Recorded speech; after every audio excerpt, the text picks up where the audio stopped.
There's a lot of common aspects to that, including the idea of picking a signal out of a lot of noise, which is, I think was one of the themes of your talk earlier today. So I really appreciate it. I've kept in touch with Dr. Devine. I know many members of his family very, very well, and I've really appreciated working there. I remember Michael. It was just one summer. I'm amazed he remembers so many details from that one summer. It was amazing. So thank you, Dr. Devine. Thank you for your service to and mentoring for all of us. So the rest of you.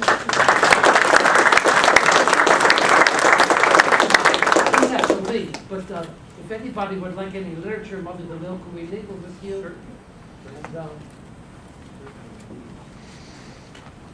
And, Brian Johnson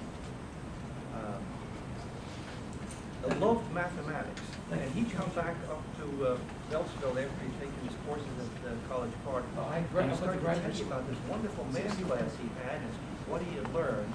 And I remember back when I was in college, they were talking about the making things equal to zero. This was the thing that mathematicians did. And I thought, suppose it's not equal to zero. How can you just arbitrarily do this? And I never got over that, you know. But then Brian came along years later, and we were doing the method of maximum likelihood, and you know, he could draw the graphs and explain all of this. He was a great math teacher, and he did math teaching down at the University. They were lucky to have him there, and he was able to explain how that made sense to me. And so that clarified one of the gaps. Balador, would you like to say something? My neighbor? Well, he asked me to write a chapter. I know Dr. Devine since the 90s. We started putting, some of the things we saw in China. If you apply more nitrogen, you produce more food. Yes. The time has come. A lot of countries can enough to buy the food. Fertilizers. Fertilizer cost was going like crazy. And also, fertilizer was creating the biggest problem we have, called greenhouse gas effect. So we started looking, can we produce the crop with less nitrogen, less nutrients? How to make a crop more successful by putting less? And Dr. Devine, and Dr. Charlie Foy, and some of these folks very early thought about this idea, how to make crop more efficient, not only using the nutrient, using the water, and also very capable of producing more food. So when we started putting that book called a nutrient use efficiency, less, produce more. And Dr. Devine and Dr. Magrato wrote a very nice chapter for us on genetic side, how you can manipulate the genes so that the crop can be more efficient in taking up the nutrient under very less condition, stress, still produce enough crops, enough yields for the farmer. So the farmer can be more sustainable. In that respect, he was very kind, very early to help me out. He's kind of acted as a mentor for me to progress in agricultural science. So not only that, he's always there. Any idea you would like to take to the third world? I work a lot in Latin America and Brazil right now, and I worked in China and everywhere. So everywhere I went, I took his idea, how we can use a simple thing, still make it more productive. So that's the great contribution of Dr. Devine to the world. Not only just a rich farmer, but how the poor farmer can become rich, or self-sufficient, or feed their own people.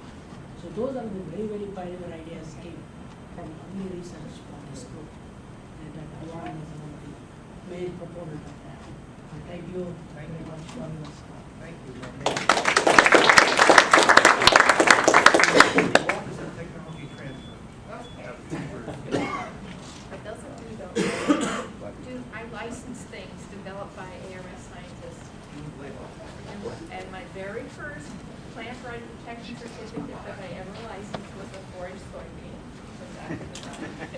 And I've worked on many things, animal vaccines and agricultural equipment and transgenic plants and all kinds of stuff. But I have never seen the excitement that we had last summer over purple hairy bitch. So I want you to notice that I match. I want to be purple hairy bitch color. So this will not be goodbye, because we have 3 or 4 companies that are working very hard with the purple hairy bitch variety. So this is just the beginning.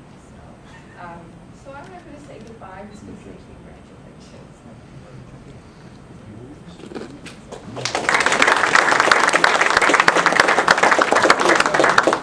Word from the Ancient Order of Hibernians. It's an organization I started. It's one of those new age groups, you know, of elderly people who like to hibernate in the wintertime. For men, really, you know. My name is John McInerney. I'm the president of the John F. Kennedy Division of the Ancient Order of Hibernians in Mitchellville, Maryland. And Tom is one of our officers. He's our recording secretary. And last year we had an historian as part of our team, but he went on to the Air Force Academy, so we lost our historian. So I said, who am I going to pick?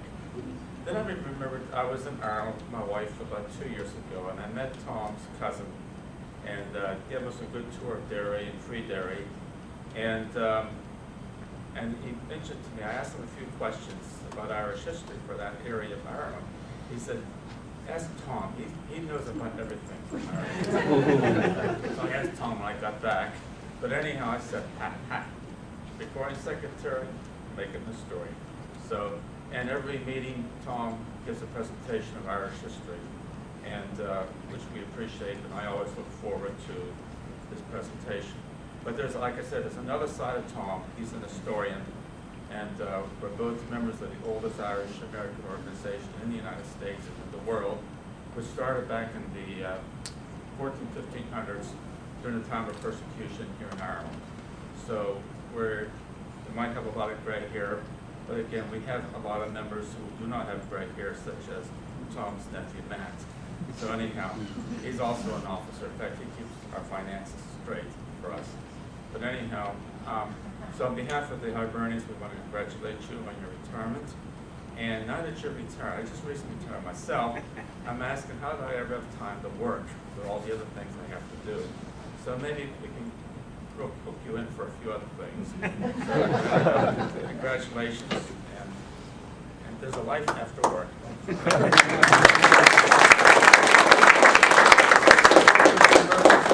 Retired people, and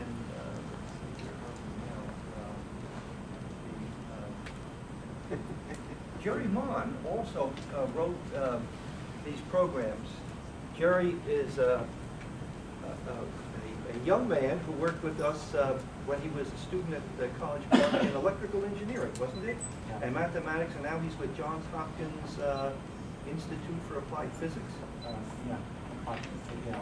And he was very helpful. Do you want to say anything? Well, I'm not actually that young, but when I was a student, I worked with Dr. Devine for like 2 summers. I was like a 30-year-old graduate student, and so I needed a job, and I saw an ad in the newspaper, and I contacted him, and he hired me, and I worked on that program a little bit, updated.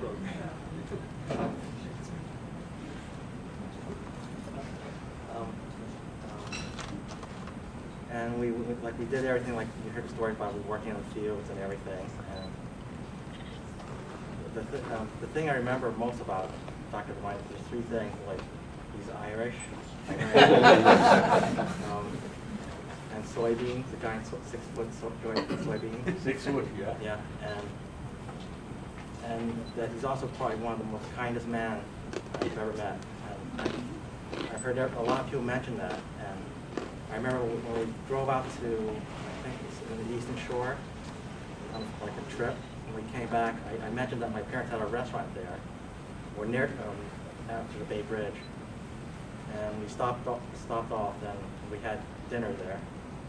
And I asked my mom, my mom said something like, I thought he was like a very kind man, and so in just like an hour, my mom knew something like most of us know already that he's one of the most kindest men there is. So that's all I can say.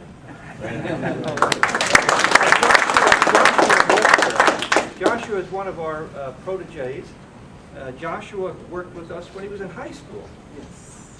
And then he was interested in meteorology. And he was only the second student that ever volunteered to give a seminar at Beltsville when he was a high school student. The other was Earl Christopher Ellis, if you've heard earlier on. And Joshua gave this magnificent talk on meteorology. And then I was talking with his mother on the phone, and he wanted to go on to study meteorology. I said, well, when I was at Penn State, the Air Force sent their officers to Penn State to learn meteorology. And so she clicked right into that. She's a military family, so she clicked right into that. And Joshua ended up at Penn State. You want to say a few words there? Oh yeah, definitely. Dr. Devine, wow, everybody's pretty much said it. I remember I was a sophomore in high school. I went to Oxon Hill High School down in southern PG County. And you know, I grew up in that area, so I hadn't seen a lot, but I'd seen some things.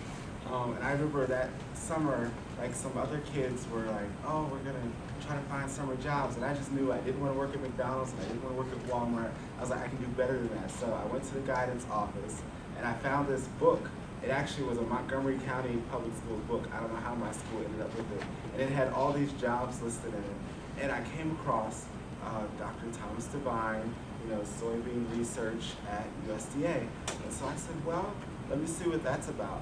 Came up here I think it was like in April or something, and met with Dr. Devine, and me and my mom just like loved him. He was just really great and nice. And so I interviewed, got the job, and I spent 2 summers, my summer between sophomore and junior year, and then between junior and senior year, which were 2001 and 2002. And the experience was just wonderful. I learned so much about Irish history. Dr. Devine even broke down the history of my last name, Walker, and all this time I thought it was more of an English name, and he told me, no, there's Irish folks with that name. And I think he even brought back the shield, the Walker family shield, when we went to Ireland. Yeah, like, I mean, I just learned so much. Yeah, and then it was just wonderful. And like, a lot of folks complain about working in the field, and it was hot, especially in the second summer.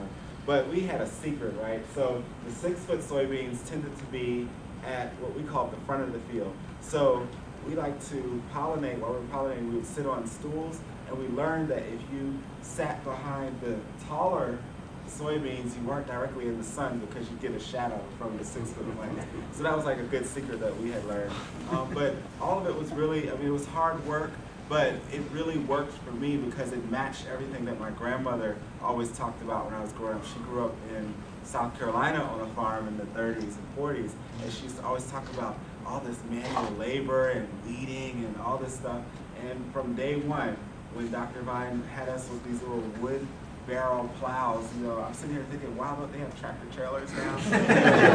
We're working with the little wood instruments, and I mean, the thing is, they get the job done, so you can't really complain about them.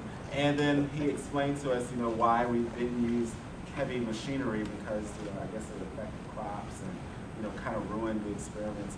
And so it was a really good experience. And as I was driving up with my grandmother today, I was telling her that so much of this job prepared me for college that I didn't even expect. Like one day, Dr. Devine sent me across the street to the library to do some research. And you know, I had never been anywhere but a regular public library. That was my first exposure to, you know, going through a huge library, going through research papers where you don't understand half of the titles. But then when I got to college, that became everyday life.